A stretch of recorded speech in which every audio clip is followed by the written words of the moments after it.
In this video, I'm going to tell you the creation of Mario, one of the most iconic characters in gaming industry.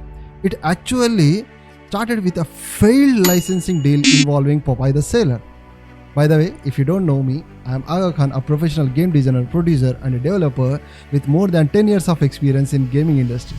Let's get into the details. Back in the early 1980s, Nintendo was trying to break into the arcade market in North America.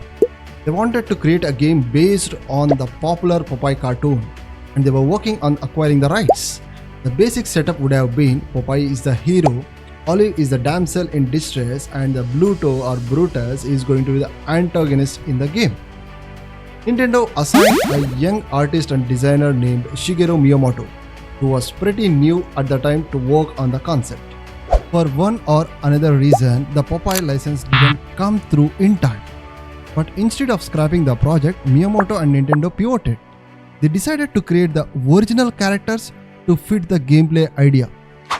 The game that emerged was Donkey Kong, a platformer where a big ape, Donkey Kong, played the role of the villain, which is inspired by Bluto. A carpenter, later to be known as Mario, originally called Jumpman, tried to rescue a damsel from the top of the construction site.